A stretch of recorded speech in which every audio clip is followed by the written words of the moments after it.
Então, vamos começar. Nós estamos dando sequência ao painel de estudos durante o período de recesso no Instituto de Cultura Espírita do Brasil, o ICEB. Durante a pandemia, resolvemos que seria interessante nós continuarmos os nossos estudos, porque ninguém está muito animado para sair de férias e tudo mais, então, melhor é ficar estudando junto com os companheiros sobre Jesus. É o que nós estamos fazendo, dando sequência agora aos nossos estudos, erguendo juntos os nossos corações e as nossas mentes, até o teu coração, mestre querido, de onde sempre fazes jorrar por sobre nós, nossas mentes e corações, por sobre nossas dificuldades, nossos sofrimentos, particularmente, mestre, por sobre as dificuldades e humanos sofrimentos que a humanidade terrena atravessa nos tempos que tu mesma anunciaste, rogando-te ainda que continues a jorrar tuas bênçãos de progresso e trabalho por sobre todas as instituições e por estarmos aqui, por sobre o nosso querido Instituto de Cultura Espírita do Brasil, o ICEB, por sobre todos os nossos mentores queridos, por sobre todos esses que nos acompanham em ambos os planos de existência, e particularmente, mestre, envolve agora com o nosso carinho também o nosso querido César Reis, que em breve estará de volta conosco. Abençoa, em particular, agora o nosso querido irmão Paulo Guedes, que sempre nos atende com tanto carinho e competência aqui para realizar os estudos no ICEB. Graças a Deus. Nós todos já conhecemos o Paulo, mas nós vamos aqui, para quem ainda não assistiu o Paulo, e também por dever de ofício, Paulo Guedes é administrador de empresas com MBA Management, tem formação de gerentes e diretores na Fundação Getúlio Vargas, tem especialização em gestão de negócios e análise de risco, tem graduação em teologia, mestrado eclesiástico em filosofia cristã e doutorado eclesiástico em pedagogia cristã. Nós também gostamos de acrescentar a esse lindo currículo que ele é amigo do ICEB e que ele é também nosso amigo. Muito obrigada, Paulo. Podemos começar? Podemos. Estão me ouvindo? Não. De minha parte? Tá normal. Né? Então, beleza.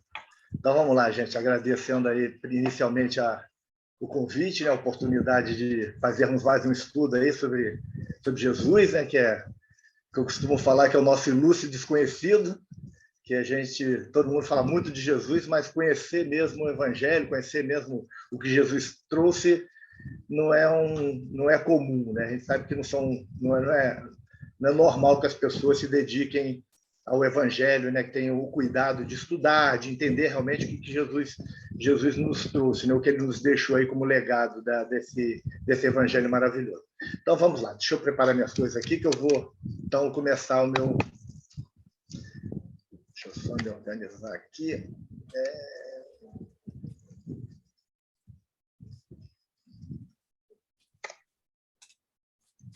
Deixa eu só me organizar aqui, senão...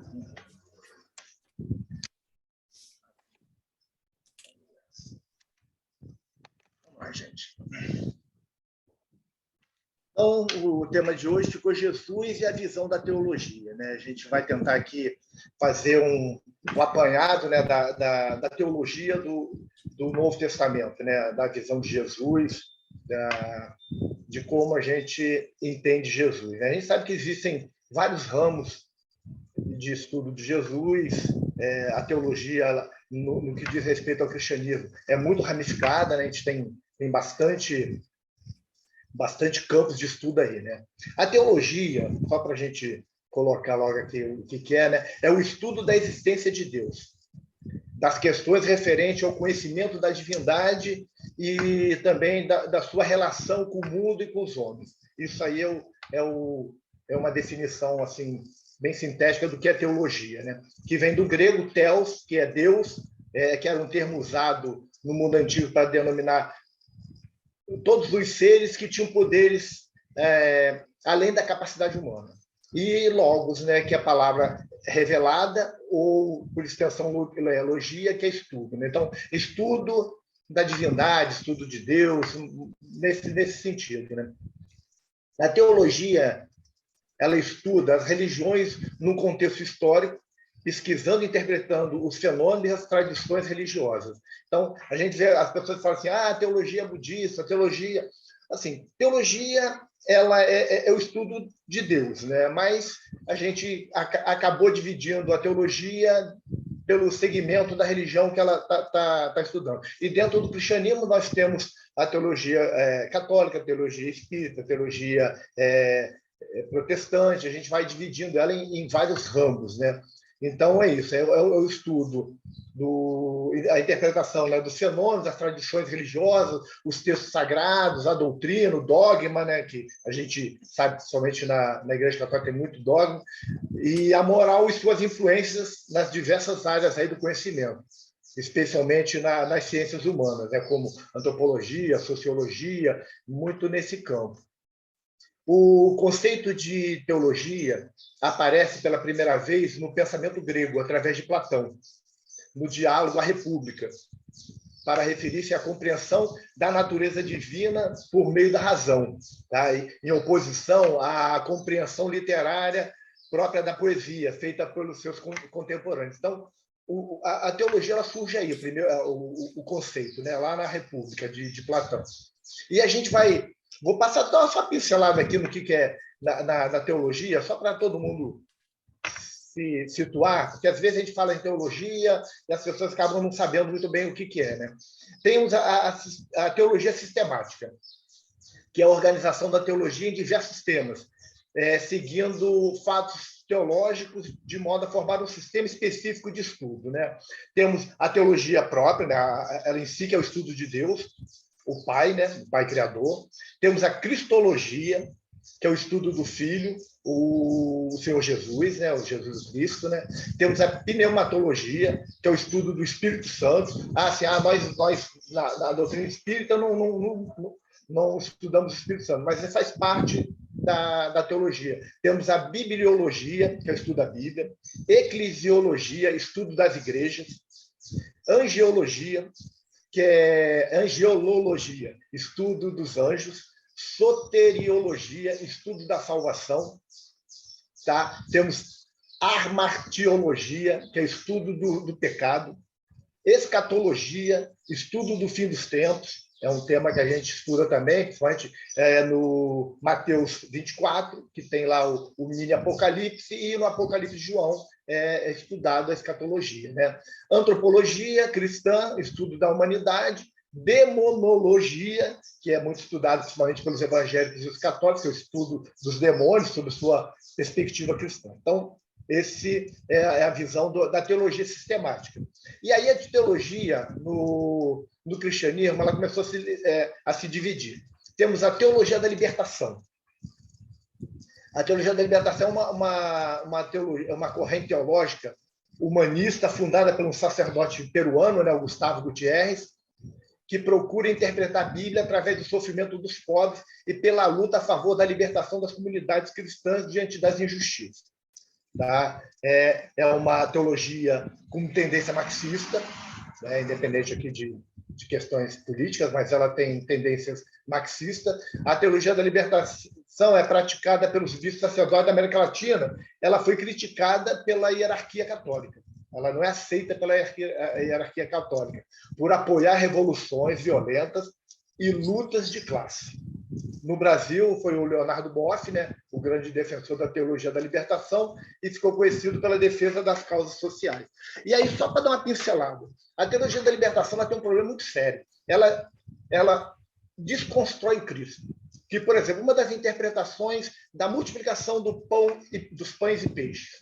A teologia da libertação diz que Jesus ele não multiplicou, ele recolheu todos os pães que estavam com as pessoas e dividiu irmãmente. É o que a teologia da libertação fala. Na ressurreição de Lázaro, falou que Jesus não fez a ressurreição dele, simplesmente consolou as irmãs. E ele morreu.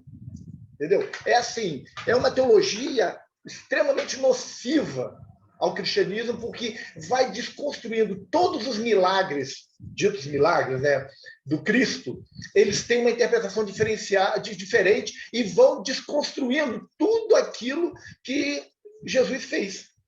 Eles têm uma abordagem social para tudo.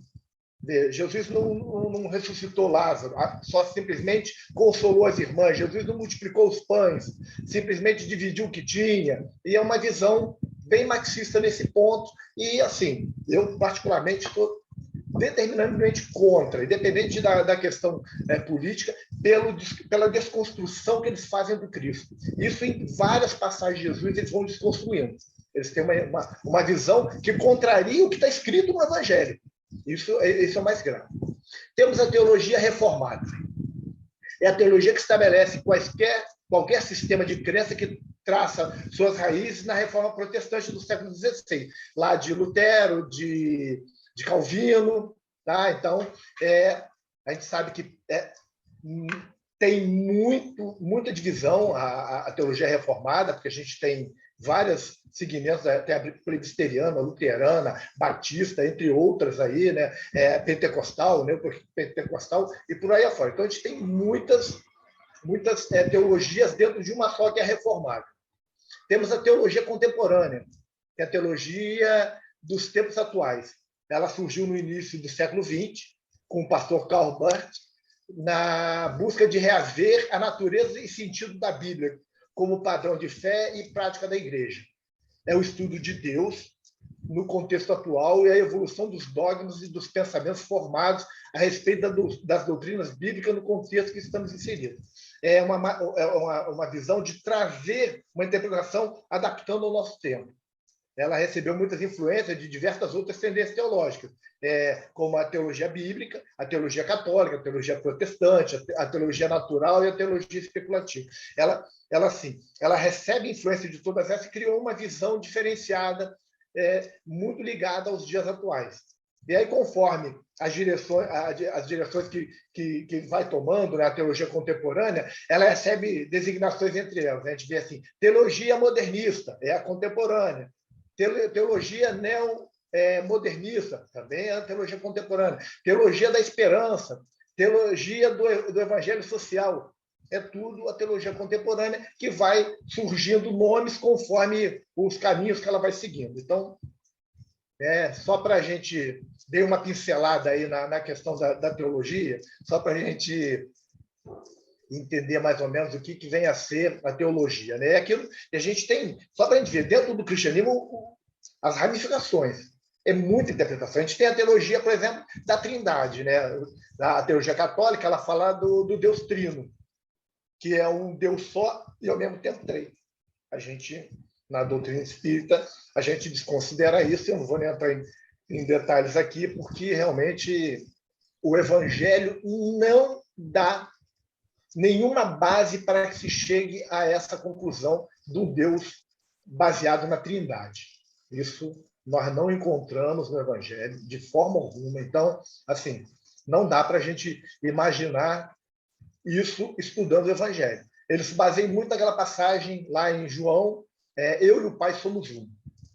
Mas a gente tem que, se a gente pegar o texto, analisar tudo que Jesus estava falando, ele tinha unidade com Deus, maneira de pensar, estava ligado, estava em comunhão plena com o Pai. E em várias outras passagens, ele vem demonstrando a separação dele do Pai.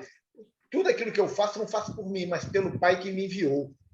Né? Quem é bom é o Pai que me enviou. Ele sempre fala que ele é enviado do Pai.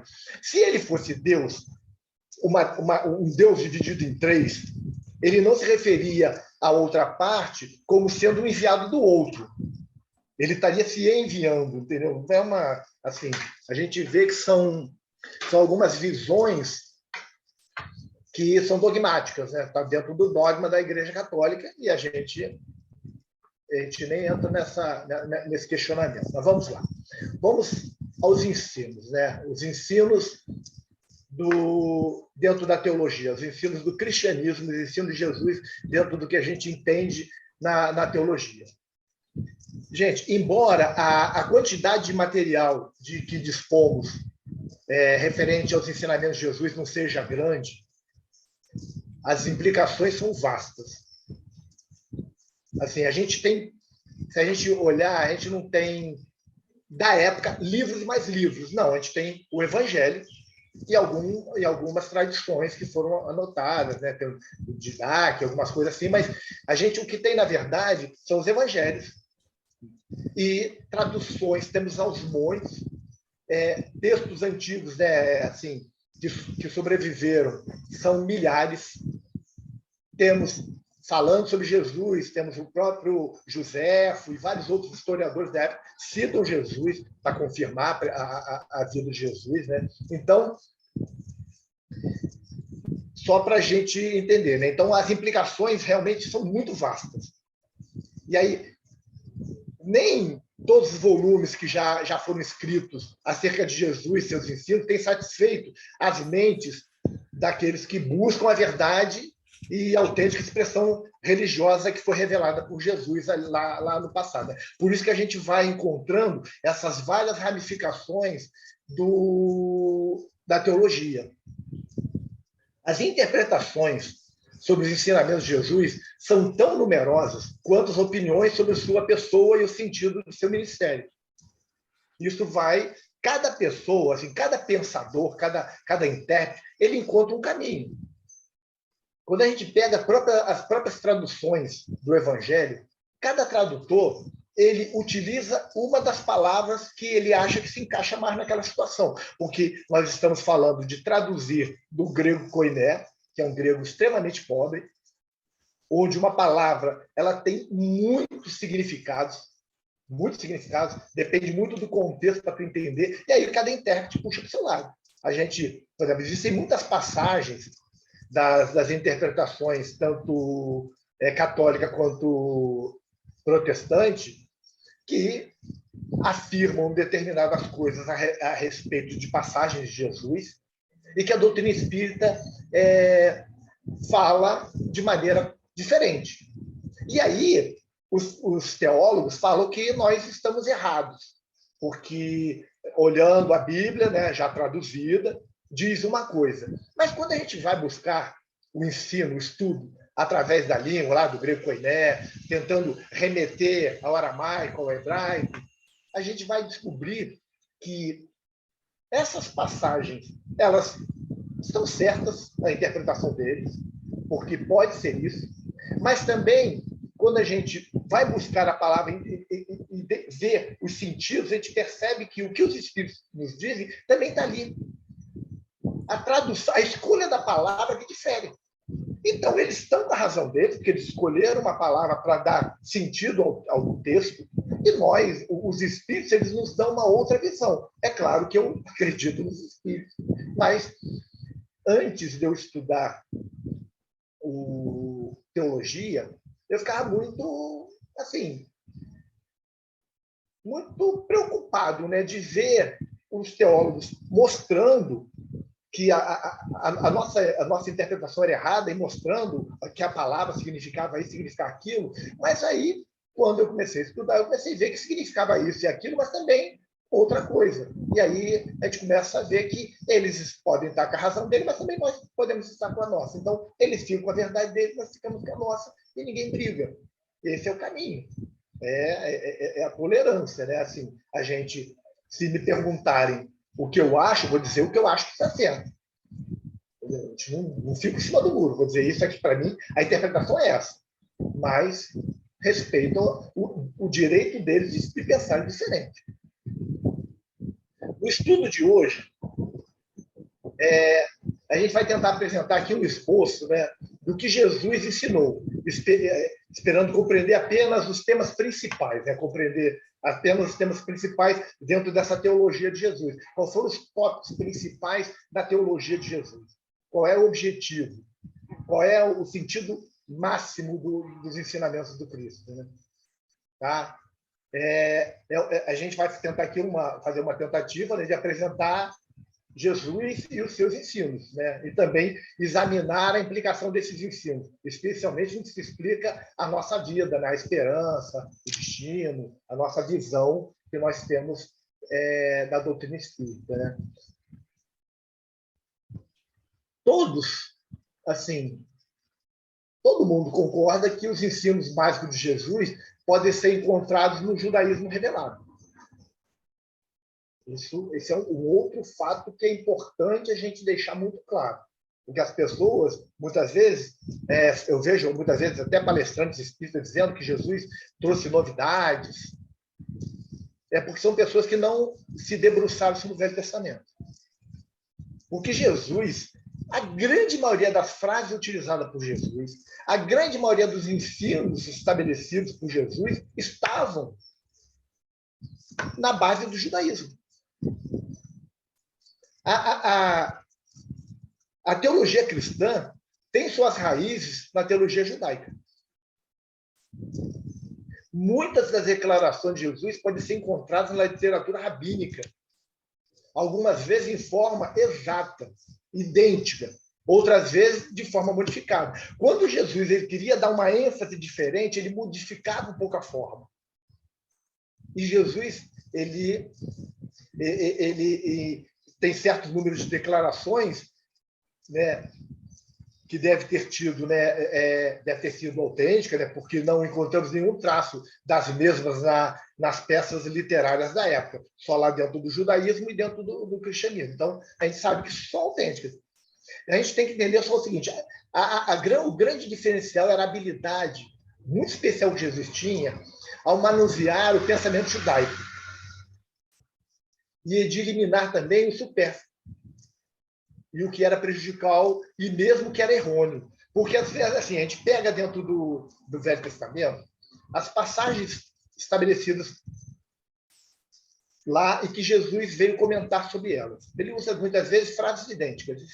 Tem muitas e muitas passagens. Tem outras que são o sentido muito parecido com pequenas modificações na forma. Mas aí a gente vai observando que tem outros casos que Jesus cita essas passagens e faz correção da interpretação delas.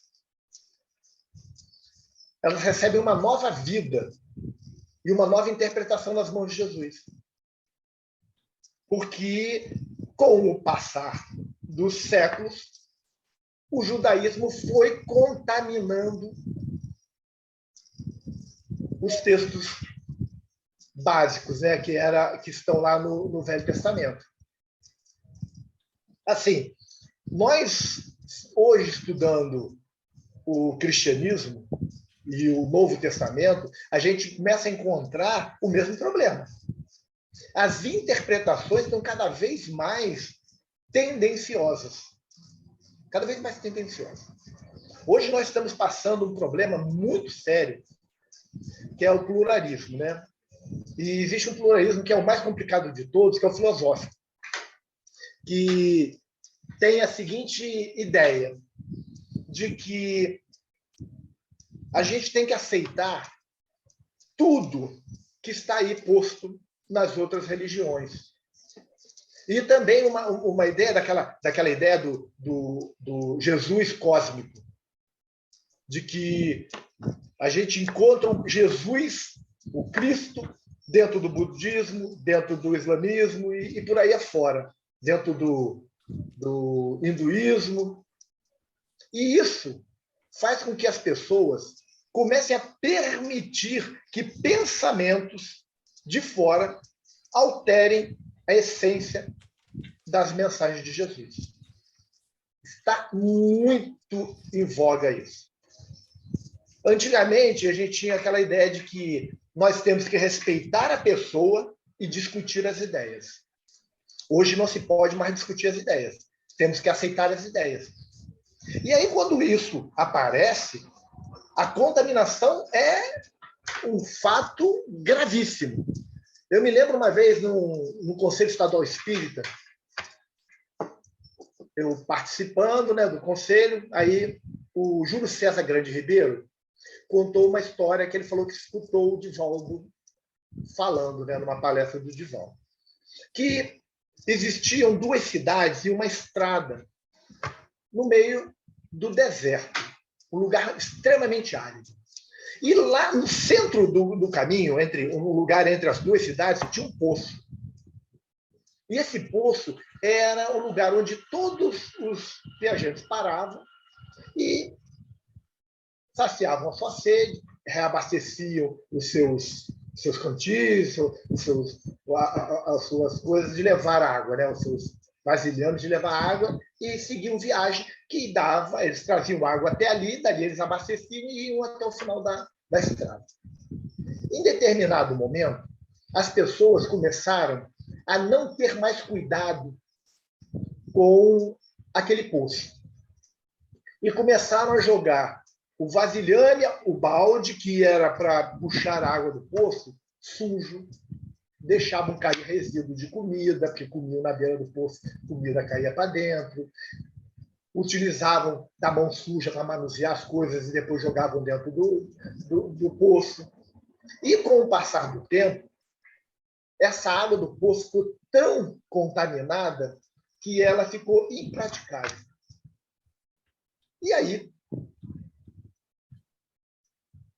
Júlio César diz que, nas palavras de Divaldo, que esse poço era a doutrina espírita, que fornecia água para a gente terminar a nossa jornada, mas que a doutrina espírita estava sendo tão contaminada que as pessoas estavam tendo tão pouco cuidado com a doutrina que daqui a pouco ela não serviria mais para saciar as nossas necessidades para seguirmos a nossa trajetória.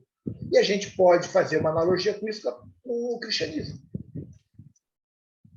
E a gente está, né, contaminando o cristianismo com esse pluralismo filosófico, trazendo todas as filosofias para dentro. Hoje as pessoas era de aquário, as pessoas têm uma mistura e estão trazendo isso para dentro do cristianismo, para dentro da doutrina espírita. A gente vê que, por exemplo, o orientalismo está muito presente já dentro da doutrina espírita. A gente tem que ter muito cuidado com isso. Tem que ter muito cuidado mesmo. Então, a gente vai, né, olhando com bastante cuidado, né, e vamos percebendo que se a gente perder a noção da visão teológica do evangelho correta, daqui a pouco o evangelho vai estar tão contaminado que as pessoas vão estar se desvirtuando, acreditando que estão no caminho certo. Então, a gente tem que ter muito cuidado mesmo. Vamos seguindo aqui. Mais do que qualquer outro contemporâneo, ou de qualquer outro profeta do Antigo Testamento, Jesus revelou a espiritualidade do reino e demonstrou por este não pode ser encarado, né, como um mero sistema político de governo. O ponto central da teologia de Jesus é o reino de Deus. É o ponto central dele. A gente vamos aqui seguir por a base do cristianismo, vamos olhar aqui vários aspectos do que Jesus nos deixou, mas o ponto crucial é o que centraliza toda a teologia de Jesus é o reino de Deus, o reino dos céus. E por causa da espiritualidade do reino, o arrependimento é urgente e necessário. Jesus também fala isso. A gente vê que o precursor do Cristo, que foi João Batista, o que ele pregava quando ele estava fazendo o batismo lá no Rio Jordão? Arrependei-vos, que ele falava. Ele falava do arrependimento. Jesus, ele confirma a necessidade do arrependimento. E nós, na doutrina espírita, sabemos que quando você tem os seus débitos morais, primeiro você precisa se arrepender deles, para depois começar a resgatar esses débitos. O arrependimento, ele é o pontapé inicial. Nós começamos nos arrependendo. E aí, após o arrependimento, nós vamos começar uma nova jornada, onde vamos resgatar os débitos, vamos trabalhar para corrigir tudo isso. Essa renovação, né, essa nova ênfase, bem como a proclamação de que o rei já está presente, fez com que o ensino de Jesus sobre o reino fosse não apenas novo, mas absolutamente sem par. A gente não vê em nenhum outro ensino falando sobre esse reino.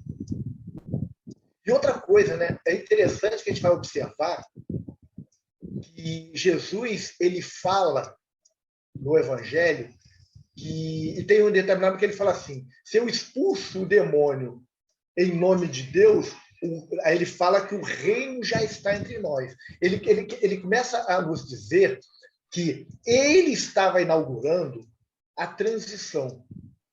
Isso é muito claro no Evangelho. A gente pegando o Evangelho, olhando o Evangelho com bastante cautela, com bastante calma, a gente vai observar que aí fala assim, que nós estamos agora, neste momento, vivendo a transição para o mundo regenerado. Jesus diz no Evangelho que o reino de Deus estava começando ali nele. São 2000 anos que se passaram e ainda não chegamos ao fim da transição, mas ela está. A gente está muito próximo, estamos andando cada vez mais. Quando a gente vai olhar lá o Apocalipse, né, ou então a gente vai olhar o Mateus 24, os relatos do Cristo sobre o final dessa era, quando estivéssemos muito próximos, a gente vai observar que ele fala de eventos que nós vamos olhar de um século para cá, estão, assim, muito bem relatados. E a gente vai observar isso. Jesus, ele também revolucionou outros ensinamentos, incluindo muitos ensinos básicos da lei, tal como o sentido do divórcio, do adultério, do amor. Ele fez ali, realmente, ele revolucionou esse tipo de ensino. A gente vê que no judaísmo tinha lei que falava sobre a questão do divórcio, sim, mas é uma lei que tinha uma interpretação tão vergonhosa que Jesus altera. Porque a gente olhando lá, estudando o Velho Testamento, a gente vai encontrar que realmente havia condições para que o divórcio ocorresse.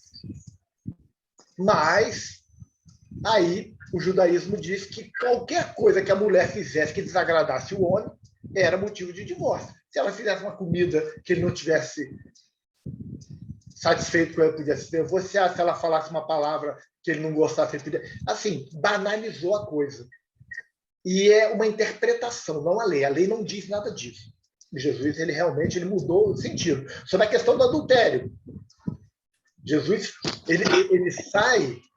É interessante a gente observar que Jesus sai do ato em si para o pensamento. Aquele que olhar para uma mulher com cobiça já cometeu adultério. Né? Ele também muda o sentido, que no judaísmo, o adultério ele era punido com apedrejamento da mulher. O homem nunca era envolvido. E aí Jesus ele acaba com esse costume bárbaro. E na questão do amor, Jesus ele amplia o amor. Né? Jesus fala do amor aos inimigos. Uma coisa assim, impensada para o povo da época. Não digo só do judeu, não, do povo da época. Era fora de cogitação. E aí, a gente olhando assim, a gente vai observar que, de fato, Jesus reinterpretou a lei. E de forma radical. Ele reinterpretou de uma forma. Isso não significa que ele não tenha tido companhia dos outros escritores rabínicos. A gente vê alguns rabinos que falavam algumas coisas também, que não aceitavam essa interpretação antiga, né? Mas Jesus, ele com a moral e com a autoridade que ele tinha, realmente ele fez essa revolução. O que Jesus nos fala, né, na época dele, lá, que está registrado no Evangelho, foi realmente revolucionário. E até mesmo sem igual. Muito sem igual. A gente olha assim, mas no Velho Testamento tinha coisas importantes? Tinham coisas que Jesus falou? Tinham. Mas tinham sido distorcidas no que diz respeito à interpretação. Então, Jesus, o que ele faz? Ele começa a fazer uma modificação profunda.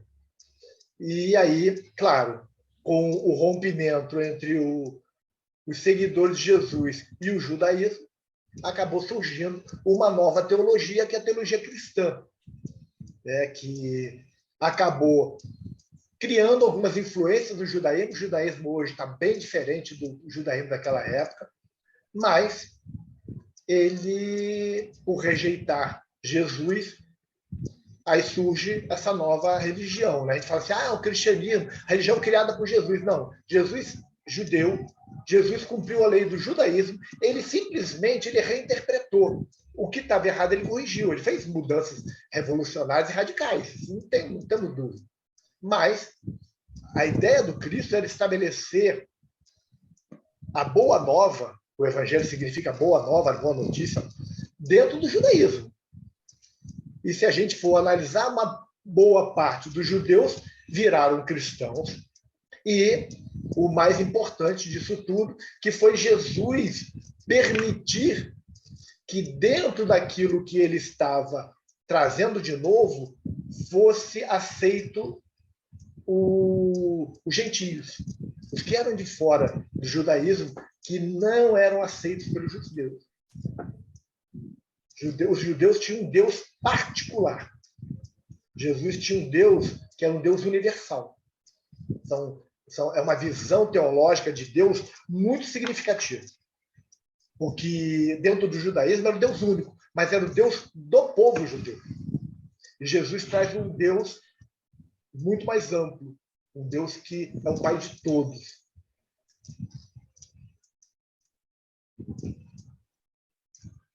Deixa eu só me atualizar aqui.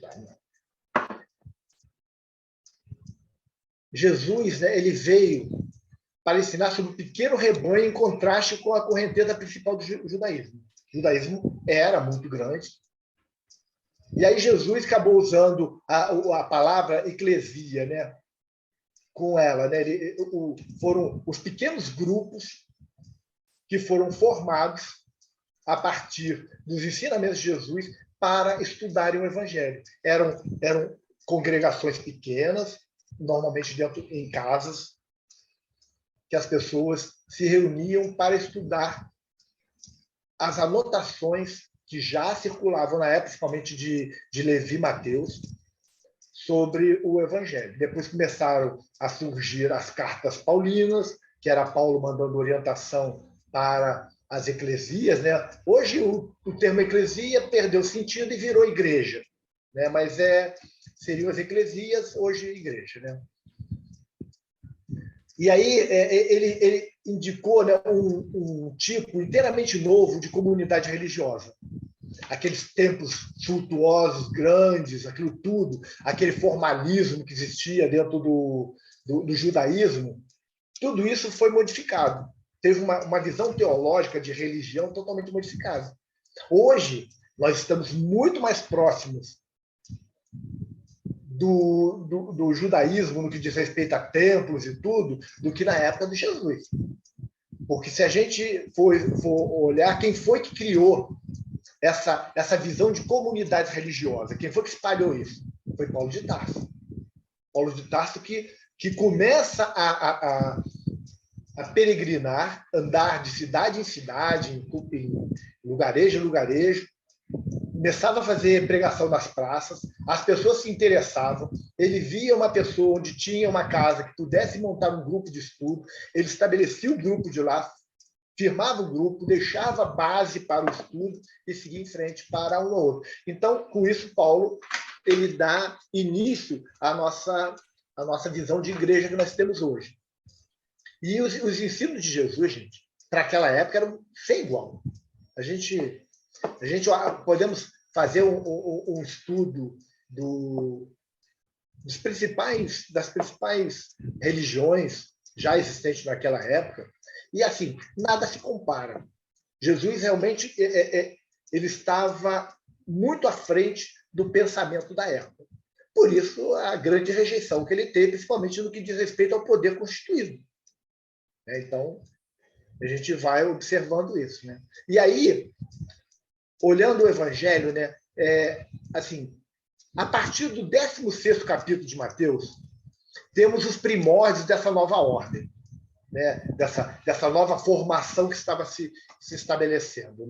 E seguiam-se a ela muitas instruções que se aplicavam aos diversos problemas que, porventura, surgissem no seio da nova comunidade.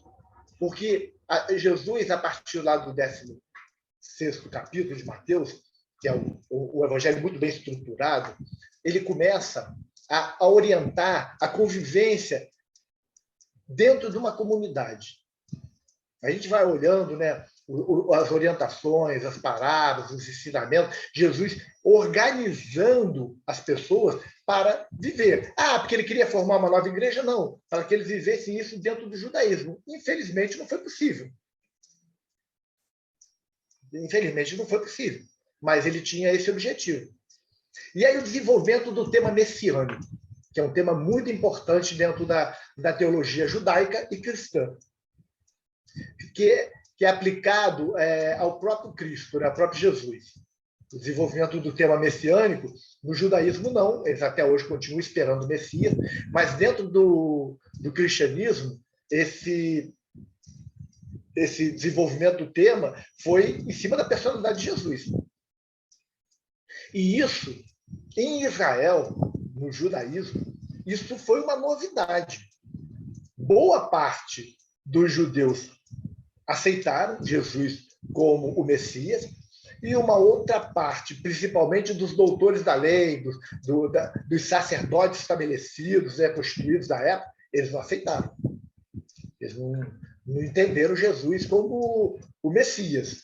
Mesmo Jesus fazendo tudo que Jesus fazia. Curando cego, curando aleijado, andando sobre as águas, e tudo mais ressuscitando.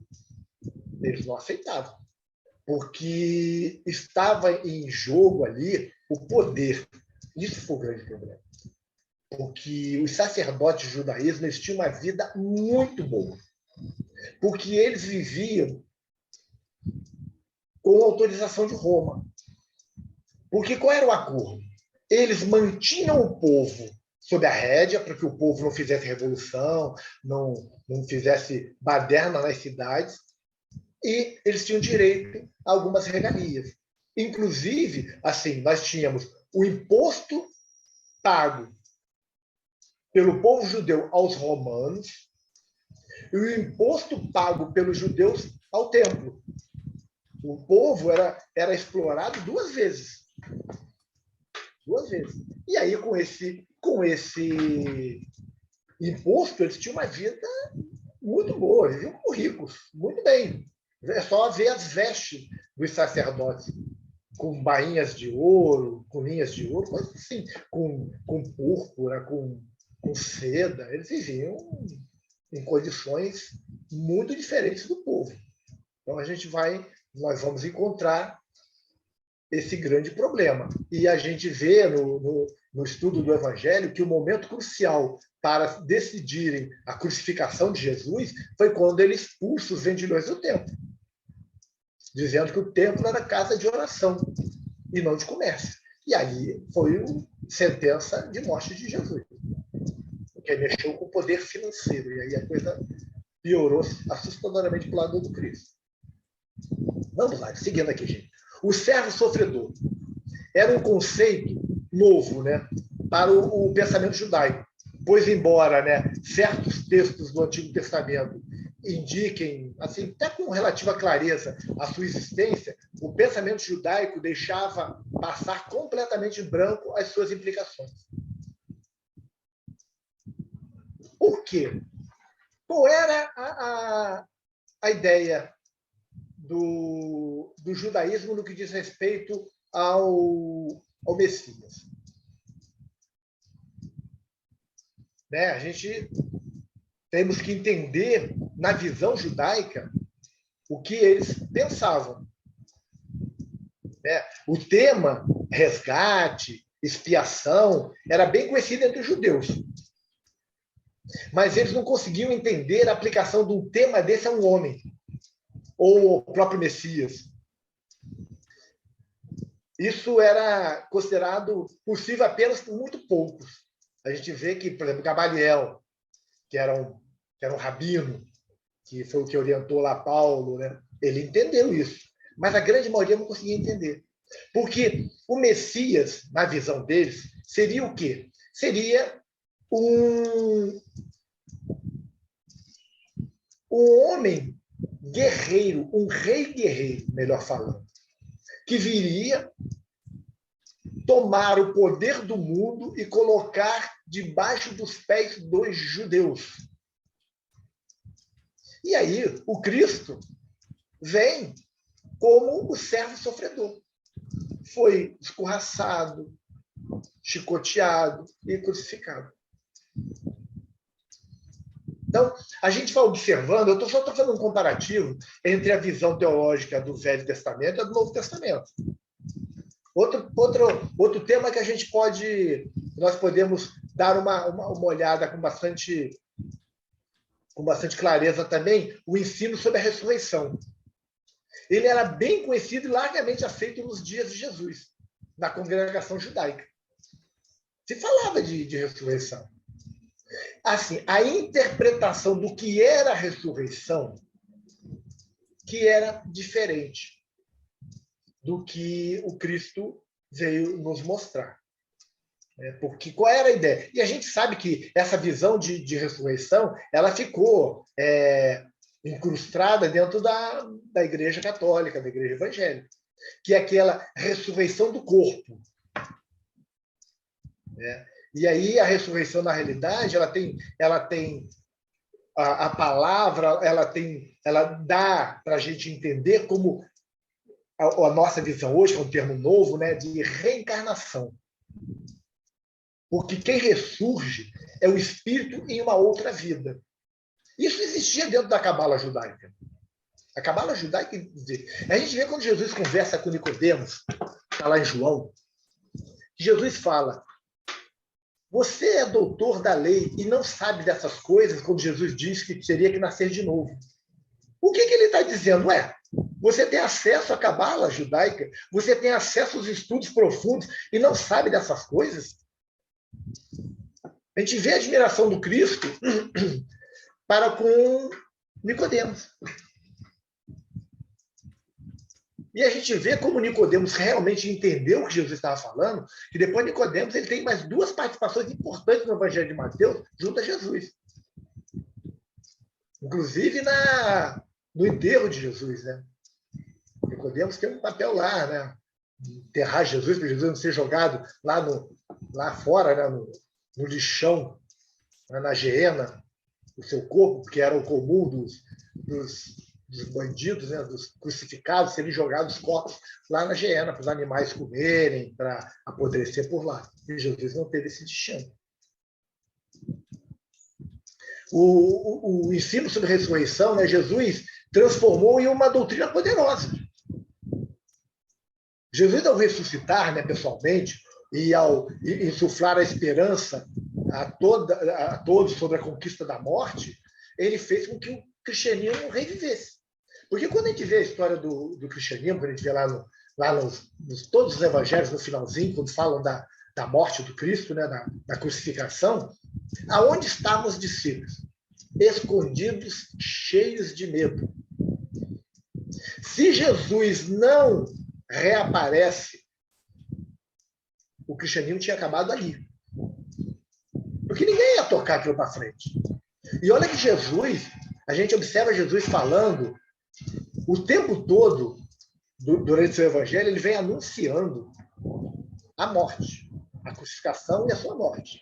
E que ao terceiro dia ele voltaria.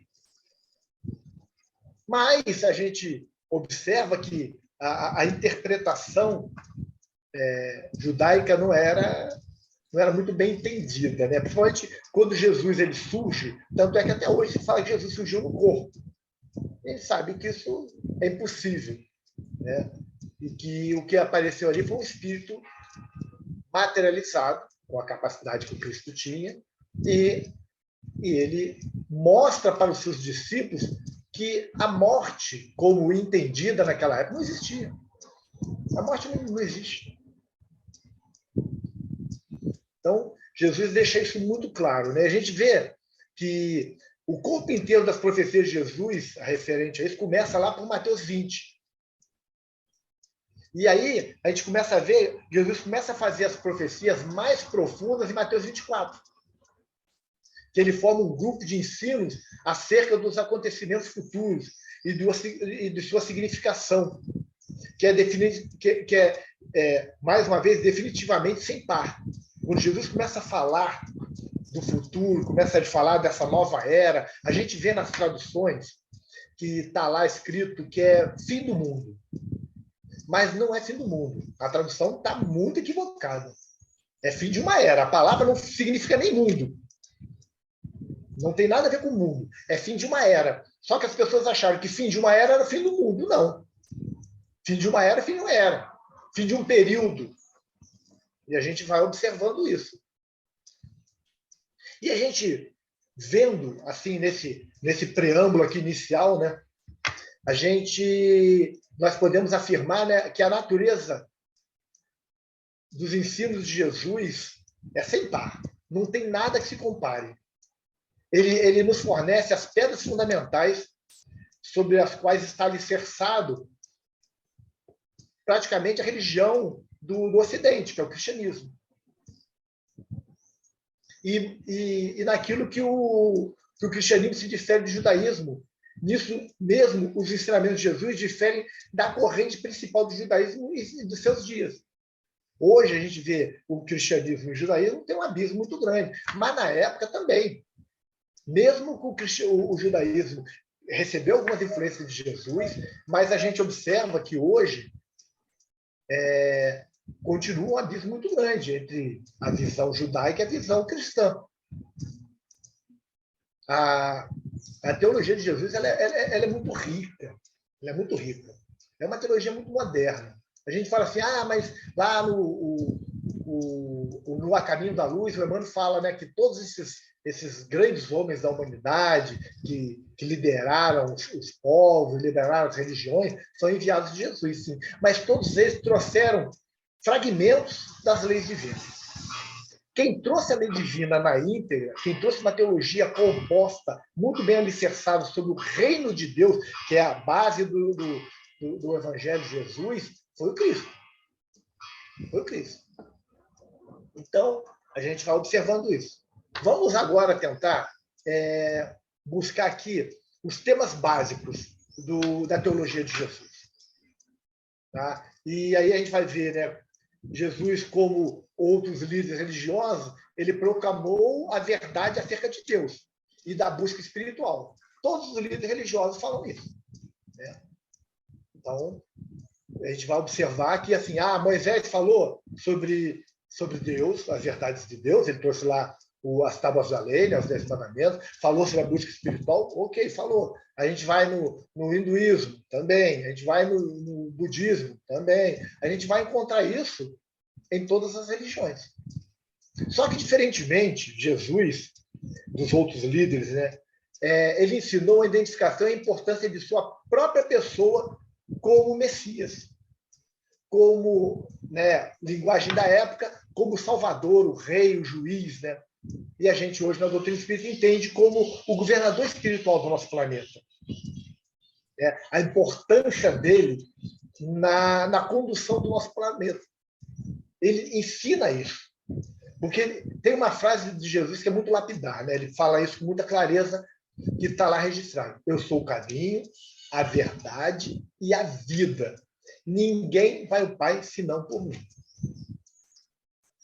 Então, as pessoas falam assim, mas já vi interpretação de Jesus falando, eu sou o caminho da verdade e da vida. Não, Ele diz: eu sou o caminho, eu sou a verdade, eu sou a vida. Isso é muito claro no Evangelho. Então, Jesus, na visão da época, ele era o Messias, o Salvador, porque temos que pensar na ideia de Salvador, aquele que veio salvar a humanidade, né? O rei que colocaria um reino na terra, o juiz que julgaria os erros do ser humano. Essa era a visão.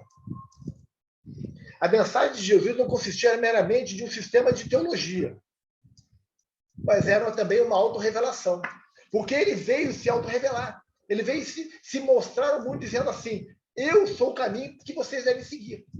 Eu sou o Messias. Eu sou o enviado de Deus. A gente vê muito isso registrado, né?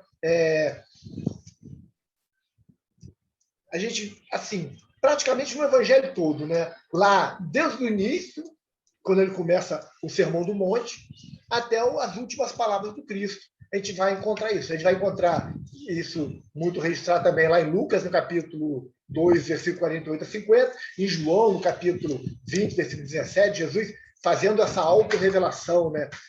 Mostrando isso, quem ele era, né? A gente vê muito claro, Jesus fala, né? O tempo todo, né? Que ele era o enviado de Deus, que ele foi enviado pelo Pai, ele vem registrando isso, né? Ele vem mostrando isso. E aí a gente vai chegar ao tema central, o tema central do Evangelho de Jesus, da teologia cristã, o reino de Deus. Jesus, ele fala tanto, a gente observa que no Sermão do Monte, primeiro sermão do Cristo, ele fala do reino de Deus, do reino dos céus. Ele fala isso lá, já começa, né? Ele já começa a colocar como promessa o reino dos céus. Mateus empregou quase exclusivamente o título o reino dos céus. A gente vai ver uma diferença grande aí entre reino dos céus e reino de Deus. Não tem diferença de sentido, mas de emprego, né, da palavra, né?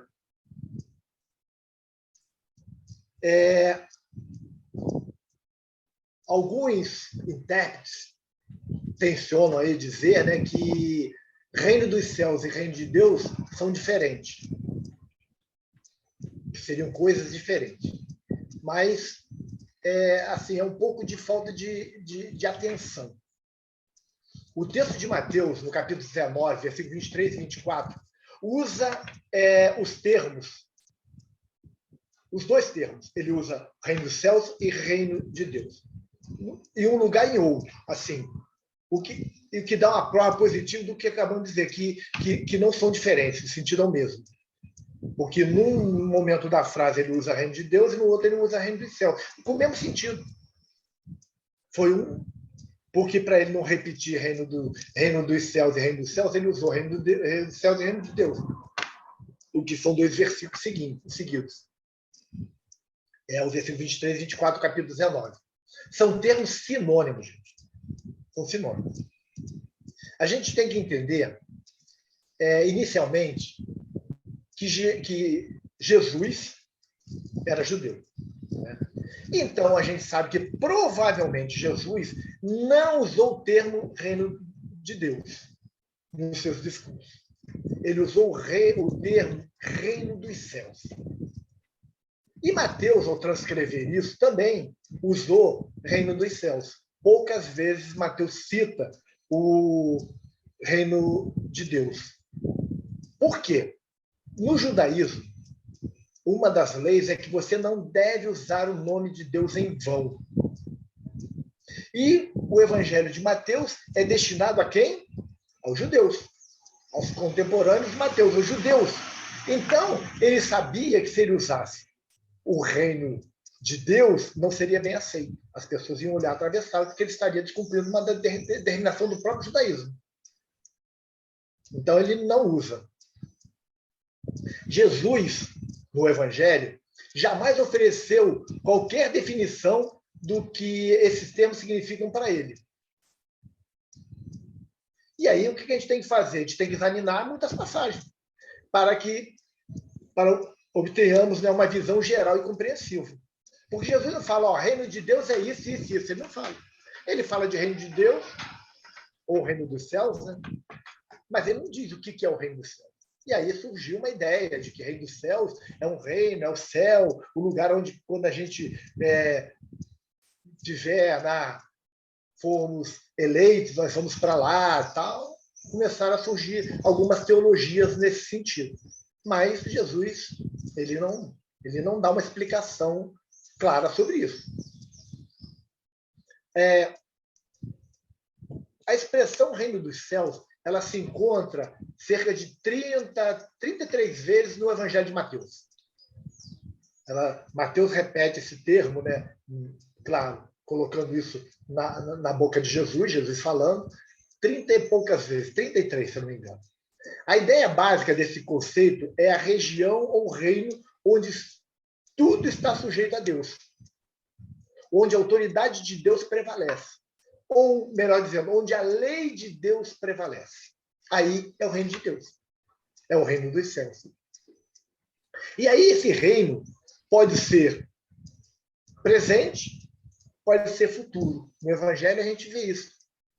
O reino ele é presente e o reino é futuro. Jesus ele fala isso. Ele pode ser externo, mas ele pode ser interno. Porque você está no mundo ainda de expiação e prova, mas você alcançou um grau evolutivo onde o reino dos céus está dentro de você, ele é interno. Ele é externo quando a população toda estiver seguindo as leis divinas. Jesus, ele proclama, né, um reino literal sobre a face da terra. Não é um reino no céu. O reino literal na face da terra. Onde ele haveria de governar, onde ele teria influência plena, onde as leis divinas estariam estabelecidas. E segundo o próprio Cristo, logo haveria de ser estabelecido. E aí a gente fala assim, pô, mas logo deveria estar estabelecido? Pô, mas já tem 2000 anos. Gente, o que é 2000 anos no que diz respeito à eternidade? O que a gente tem que olhar é o tempo de Deus. O tempo de Deus ele não é medido pelas horas, pelo nosso conceito de hora, de tempo. É totalmente diferente. Entendeu? E aí a gente vai pensar assim, que se ele vai ser estabelecido na Terra, ele vai ser ao mesmo tempo político e religioso, com ordem social e governo. Porque a política vai deixar de existir? Não. Só que vai ser assim, quem é que vai governar? Os indivíduos que tiverem avanço no intelecto moral. Esses vão governar. Vai haver uma ordem social? Claro que vai. Todo mundo vai seguir as normas, as leis. As regras continuarão estabelecidas. Só que são as regras da lei divina. E a gente vai seguindo essas regras. João, ele fala da impossibilidade de alguém entrar no reino de Deus sem nascer de novo. Né? Eu falei, aquele diálogo com Nicodemos. Está lá em João. E apesar de Jesus certamente ter visto a necessidade do indivíduo se converter ao cristianismo, né, para que entrasse no reino terrestre, né, fica muito óbvio que Jesus também deve ter usado o termo para referir-se a algo como esse reino fora da terra, né, que é o reino no campo espiritual, ou no céu, ou nos mundos celestiais. Né? Porque foge do âmbito único exclusivamente da Terra. Porque, por exemplo, a gente pensa assim, Bezerra de Menezes. Ele sabe que ele ainda permanece aqui, mas ele tem condição já moral de ascender a mundos melhores. Então, não é só a conversão para você permanecer na Terra. Enquanto a Terra não cresce, não evolui, Jesus deixou claro que esse reino poderia ser também em outros mundos celestiais, mundos mais evoluídos. Mundos onde a lei de Deus já está estabelecida. E ali está o reino de Deus, nos lugares aonde o homem moralmente já está evoluído ao ponto de seguir as determinações que estão nas leis divinas. E aí, o homem pode entrar nesse reino mediante evolução por meio da reencarnação. Esse é o caminho. E esse uso é bem diferente do reino literal, na face da Terra, com o governo terrestre, no qual Deus exerceria o controle. Porque aí eu digo assim, é o reino que pode ser presente. Se você já tiver alcançado, assim, a gente vê esses grandes espíritos que passaram sobre a Terra, que galgaram mundos melhores. Bem diferente de aguardar, não, vai todo mundo aguardar aqui até a Terra se transformar, não. A gente sabe que existe uma rotatividade. Os espíritos eles vão galgando mundos melhores.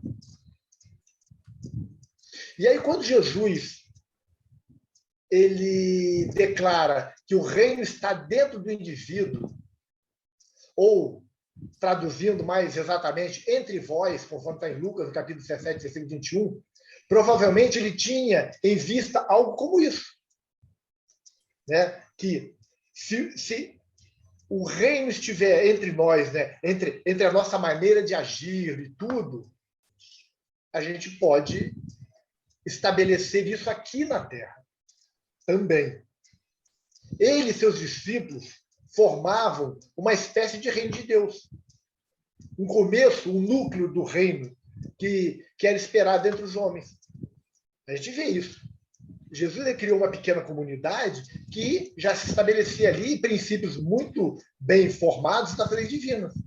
Os discípulos eram com suas dificuldades, mas já estavam muito bem formados. Então, quando Jesus fala que o reino de Deus está entre vós, é quando isso se estabelece. Quando nós já conseguimos entender e estabelecer isso. Você tem um grupo determinado onde todos os indivíduos são pessoas que já entendem a lei divina, já trabalham pelo desenvolvimento da humanidade. Ali está o reino de Deus. Ali o reino de Deus está estabelecido. Sei que isso ainda é utópico, né, no nosso planeta, mas a gente sabe que é uma realidade, né, que a gente sabe que é possível, né, melhor falando. Paulo? Oi. Paulo, nós estamos já com 1h e pouquinho de exposição. Se você quiser fazer um intervalo de 5 ou 10 minutos, nós temos aqui 2 cumprimentos e 2 perguntas do Paulo de Felipe, mas nós também podemos depois fazer outras, se for o caso. O que você acha? Vocês que sabem. Eu deixei eu falar 2 horas seguidas, mas também tá bom. Bom, e nós vamos ouvindo tranquilamente, claro. Vamos fazer um intervalozinho, então, já que eu interrompi? Tranquilo. Tá bom? Beleza. 10 minutos, pode ser? 10 minutos ou 5? 10, para tomar um cafezinho rapidinho. Isso, tá bom. Então, legal. até já, daqui a 10 minutos. Tá legal.